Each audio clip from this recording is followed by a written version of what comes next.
The unlikely gift. The massive Confederation vessel descended through Earth's atmosphere with an eerie silence that belied its size. Its iridescent hull reflected the morning sun as it settled onto the landing platform at the new Beijing International Spaceport. A delegation of Earth's most prominent officials stood in formation, their formal attire fluttering in the artificial breeze generated by the ship's gravity dampeners. Commander Elena Reyes of the United Earth Defense Force maintained a stoic expression despite her unease. 6 months ago, humanity had made first contact with the Galactic Confederation, an alliance of 17 spacefaring species that controlled most of the explored galaxy. The aliens had appeared friendly, offering trade agreements and cultural exchanges, but something about their overly accommodating demeanor had always struck Elena as disingenuous. The primary hatch of the vessel dilated open, revealing Ambassador Thorl of the Confederation. The tall, willowy alien glided forward on 4 graceful limbs, bioluminescent patterns pulsing across its translucent skin in what humans had learned was an expression of formal greeting. Esteemed representatives of Earth, Sorrel's translator device conveyed in a melodious tone. Today marks a significant milestone in your species' journey to the stars. The Confederation Council has unanimously voted to present humanity with a gift to accelerate your technological development. The view screens around the spaceport activated, showing an orbital view of a vessel approximately 3 times the size of Earth's largest spacecraft. It was clearly alien in design, with an asymmetrical structure and a dull, weathered exterior. The Vigilant Observer was once a legendary surveillance vessel. Thorl continued. Though decommissioned from active service, it contains fundamental technologies that will help humanity understand interstellar travel principles. President Amara Okafor stepped forward. The people of Earth thank the Confederation for this generous gift. Later that evening, in a secure conference room beneath the United Earth Defense Headquarters, Commander Rice didn't bother hiding her suspicions. "They gave us garbage," she stated flatly, bringing up holographic scans of the alien vessel. "Our preliminary inspection shows the ship has been thoroughly gutted. No functional propulsion systems, no weapons, no communications array. Even the life support systems are missing critical components." Admiral Chen looked troubled. "Why give us anything at all if it's worthless?" "Because it's not about helping us," Elena replied. "It's about watching us struggle with it. I've reviewed the terms. They've insisted on regular progress reports and offered technical advisors who would have unprecedented access to our research facilities. They're gathering intelligence," Defense Minister Rodriguez concluded, "assessing our technological capabilities and scientific methodology while keeping us occupied with a shiny distraction." "Precisely," Elena agreed. "And that's why I'm proposing Operation Trojan Horse." 2 weeks later, Dr. Marcus Chen floated through the cavernous main chamber of the Vigilant Observer, now stationed in high Earth orbit. As the lead scientist on the reverse engineering team, he had spent countless hours examining every centimeter of the alien vessel. "Commander, you need to see this," Marcus called out as Elena entered through the makeshift airlock.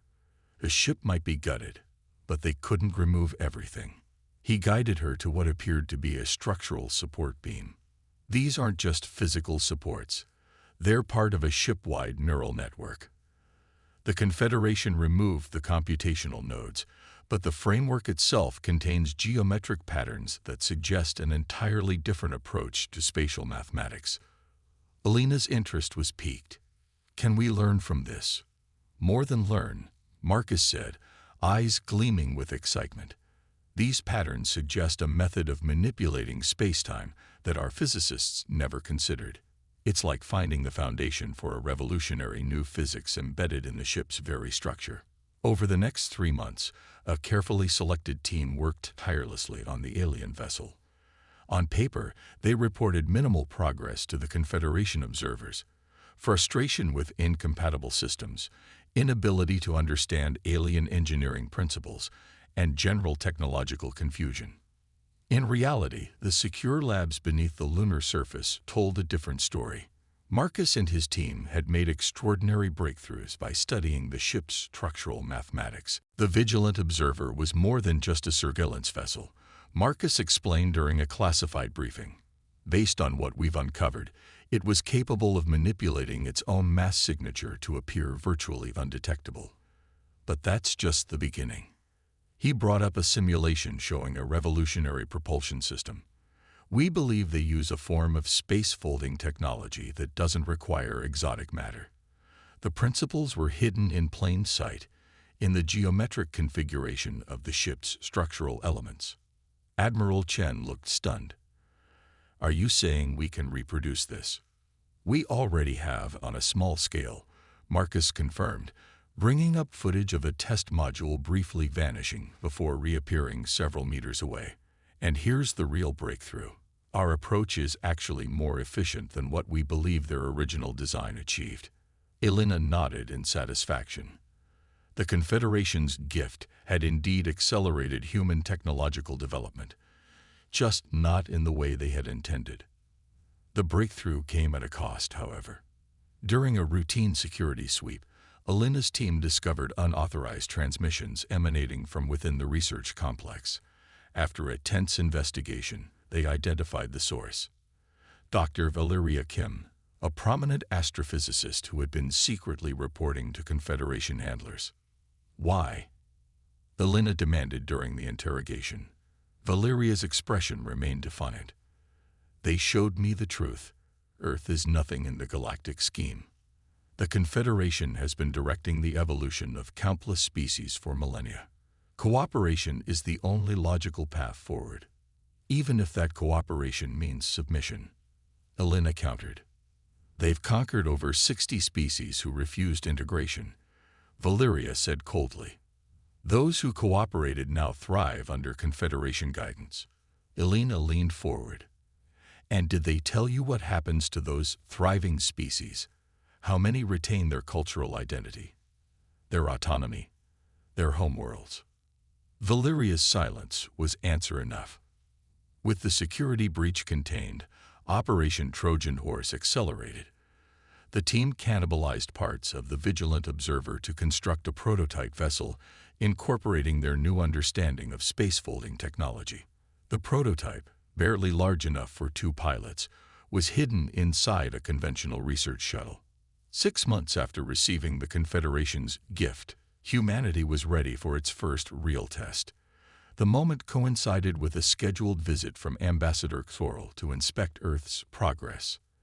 As you can see, Ambassador, Elena explained as they toured the largely untouched Vigilant Observer, we've made minimal headway understanding your propulsion concepts. Our engineers have managed to restore partial power to some secondary systems, but the primary technology remains beyond our comprehension. The ambassador's skin flickered with patterns that the translation software interpreted as sympathetic condescension. Progress takes time, Commander. The Confederation required centuries to develop these technologies. Perhaps a demonstration of our current capabilities would be informative. Elena suggested innocently. The ambassador agreed, and they boarded a shuttle allegedly designed to show Earth's latest propulsion system. As the shuttle cleared the Vigilant Observer's shadow, Elena gave a subtle nod to her pilot. In that instant, the prototype system concealed within the shuttle activated. Space distorted around them, and the entire vessel briefly disappeared from all sensors before reappearing 10 kilometers away, behind a lunar satellite. The ambassador's bioluminescence flared in what could only be interpreted as shock. That was a space-full transition. Was it? Elena asked with feigned innocence. Our engineers called it a quantum displacement drive. Is it similar to your technology? Oral remained silent for several long moments, inner lights pulsing rapidly in patterns the translation software couldn't interpret. Finally, the ambassador spoke with controlled precision.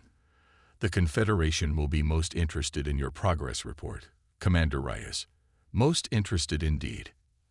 As the shuttle returned to the station, Elena knew their brief demonstration had just changed humanity's position in galactic politics forever. The message was clear. Underestimate us at your peril. What she didn't know was that they had triggered events that would soon bring the full might of the Confederation fleet to Earth's doorstep. The real test was yet to come. The Reckoning. 3 weeks after the demonstration for Ambassador Xorl, Earth's Deep Space Monitoring Network detected multiple hyperspace ruptures at the edge of the solar system. 17 Confederation warships emerged in perfect formation, their sleek hulls gleaming against the backdrop of distant stars as they accelerated toward Earth. Commander Elena Rice stared at the tactical display in the United Earth Defense Force Command Center, her face illuminated by the red alert indicators. Time to planetary defense range. Approximately 8 hours, Commander, Lieutenant Santos replied, his voice tight with tension. Admiral Chen entered the command center, moving directly to Elena's side. No response to our hails. The Confederation ambassador's vessel departed orbit 2 days ago with no explanation. So much for peaceful cultural exchange, Elena remarked grimly. What's the status on the Phoenix Ascendant? The Phoenix Ascendant was the name given to their prototype vessel, hastily expanded from the initial test platform into something resembling a proper warship. Using the mathematical principles derived from the Vigilant Observer, Earth engineers had repurposed the alien vessel's hull sections to create something entirely new. Dr. Marcus reports it's at 70% of projected capability, Admiral Chen replied. The space fold drive works, but it hasn't been tested at combat capacity. Weapon systems are improvised at best. Elena nodded thoughtfully. Tell Marcus we launch in 1 hour. If we wait until they reach Earth, we'll have nowhere to run if things go sideways. The command center erupted into focused activity as officers relayed orders and coordinated with the skeleton crew assigned to the experimental vessel. Earth's conventional defense fleet, while impressive by human standards, was woefully underpowered compared to even one Confederation warship. 58 minutes later, Elena stood on the bridge of the Phoenix Ascendant. The interior was a jarring blend of salvaged alien technology and human engineering, with exposed conduits and temporary control stations. The bridge crew of 12 represented the best minds Earth had to offer, each selected not only for their technical expertise, but for their adaptability under pressure. Space Fold Drive is online, Marcus reported from the engineering station, dark circles under his eyes testament to the sleepless nights spent bringing the ship to operational status. Power systems are stable, but I strongly advise against pushing beyond 70% capacity. Noted, Elena replied, settling into the command chair. Lieutenant Quan, set intercept course. Let's meet our uninvited guests halfway. The Phoenix Ascendant detached from its lunar dock and accelerated smoothly into space. Unlike conventional human ships with their blazing thruster exhaust, the prototype moved with an eerie silence, its hybrid drive leaving no visible signature. Activating Space Fold in 3, 2, 1. Marcus counted down. Reality distorted around the ship. For a subjective millisecond that felt like an eternity, the crew experienced a sensation of being simultaneously compressed to a single point and stretched across infinite distance. Then, with a subtle shudder, the Phoenix Ascendant reappeared 200 million kilometers away, directly in the path of the oncoming Confederation fleet. Fold successful, Marcus announced, his voice filled with wonder despite the circumstances. Position exactly as calculated. Elena allowed herself a moment of pride before focusing on the tactical situation. Defensive systems to maximum. Let's see if we can resolve this without bloodshed. Open a channel to the lead vessel. The main view screen flickered before revealing the interior of the Confederation flagship, a tall insectoid being regarded them with compound eyes. Unlike Ambassador Xorl, this alien's exoskeleton was marked with intricate patterns that suggested military rank. This is Commander Elena Reyes of the Earth vessel Phoenix Ascendant, Elena stated calmly. Your fleet has entered sovereign Earth space without authorization. State your intentions. The alien chittered softly before its translator converted the sounds to human speech. I am High Commander Vexlar of the Confederation Security Force. Your species has violated Developmental Protocol 7 by reverse engineering restricted technologies. Surrender the vessel and all research data immediately. Elena maintained her composure. The vigilant observer was presented as a gift with no restrictions on its use. Earth has violated no agreements. The gift was meant to assess your technological capabilities, not to provide advancement. Vexler replied coldly. No emerging species has ever extracted usable principles from a decommissioned observer vessel. The protocol violation stands. Marcus leaned close to Elena, speaking softly. They're scanning us intensively. I think they're trying to remotely access our systems. Elena nodded slightly. High Commander, we respectfully decline to surrender. The Phoenix Ascendant is Earth property, developed through legitimate research. We propose diplomatic discussions instead of military action. Diplomacy concluded when you activated restricted technology, Vexler stated. Prepare to be boarded. The transmission terminated abruptly. On the tactical display, 5 Confederation vessels broke formation, accelerating toward the Phoenix Ascendant.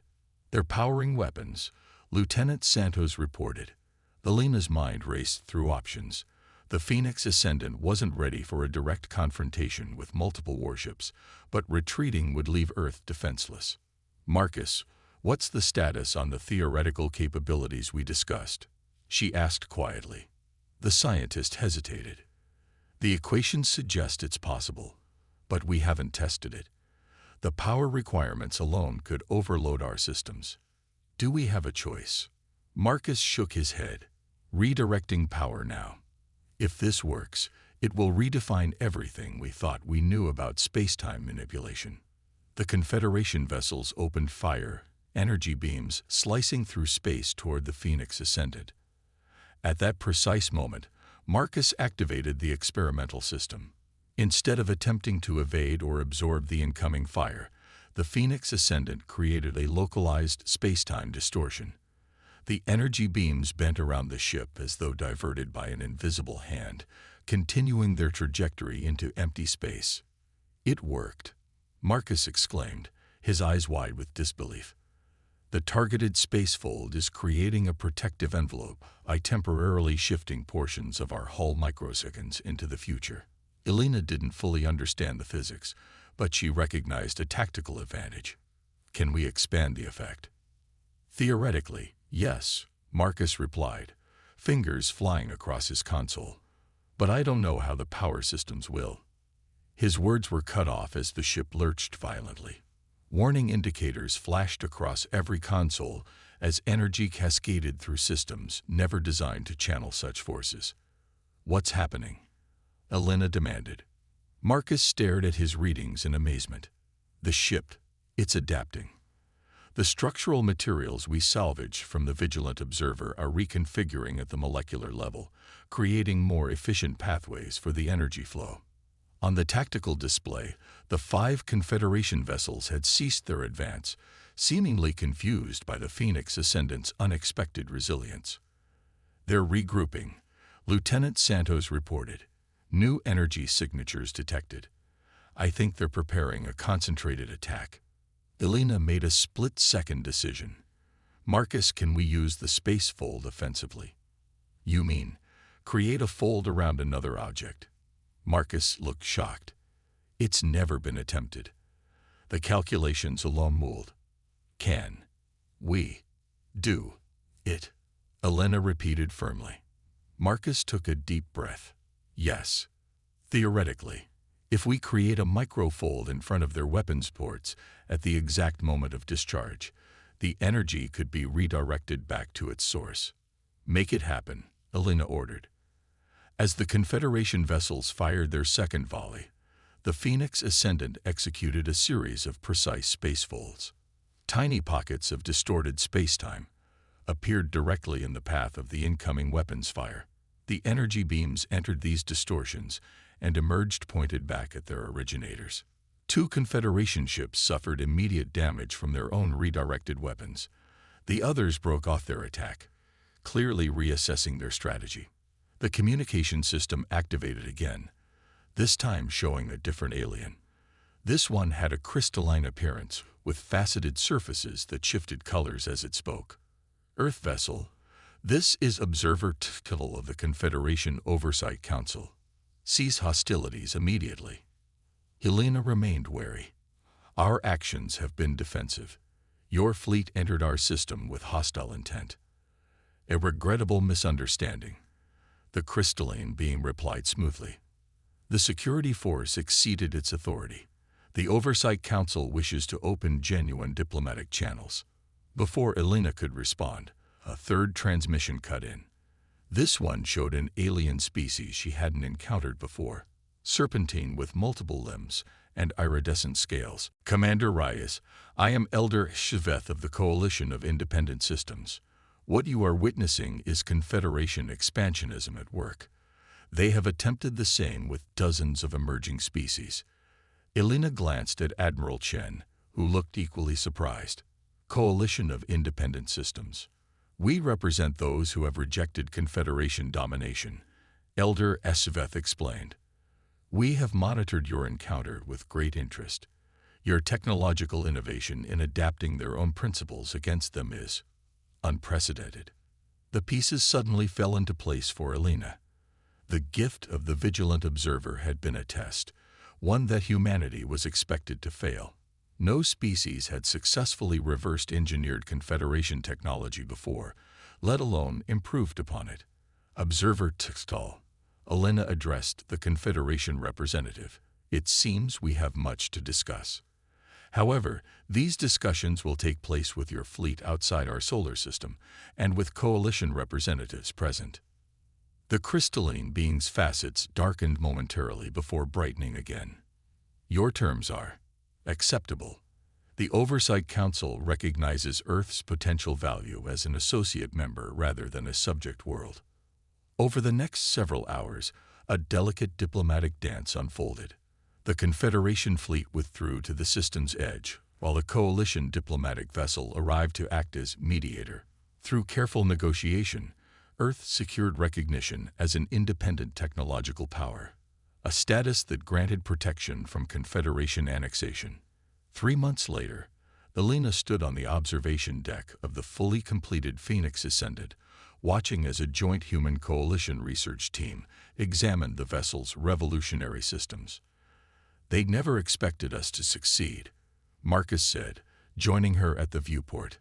Their entire strategy revolves around controlling technological development across the galaxy.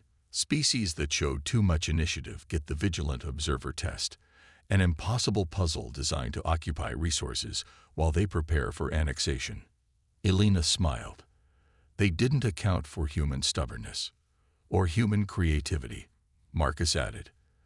The Coalition scientists are still trying to understand how we derive the space-folding principles from structural elements alone.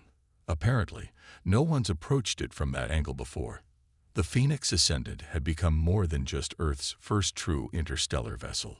It represented humanity's entrance onto the galactic stage as innovators rather than imitators. Already, 5 more ships of its class were under construction, incorporating refinements suggested by their coalition allies. Admiral Chen mentioned you've been offered command of the Exploration Division, Marcus commented. Helena nodded. 5 ships with the Phoenix Ascendant as flagship. Our mission is to establish diplomatic and trade relations with other independent systems beyond Confederation space. She gazed out at the stars with a renewed sense of purpose. The Confederation had intended to determine humanity's fate with their gift of a worthless wreck. Instead, humans had forged their own destiny, turning an act of condescension into the foundation for a technological revolution. They gave us a puzzle they thought we couldn't solve, Helena mused. They never considered we might solve it in ways they never imagined. Beyond the viewport, Earth glowed blue and vibrant, no longer isolated in the cosmos. The stars that had once seemed so distant now represented possibilities rather than barriers. Humanity had claimed its place among them, not through conquest or submission, but through ingenuity and determination, qualities that would serve them well in the vast, complex galactic community that awaited. The Phoenix Ascendant's engines hummed to life as preparations for its maiden voyage began. Wherever they traveled, the ship would carry a simple message to the stars: underestimate humanity at your peril.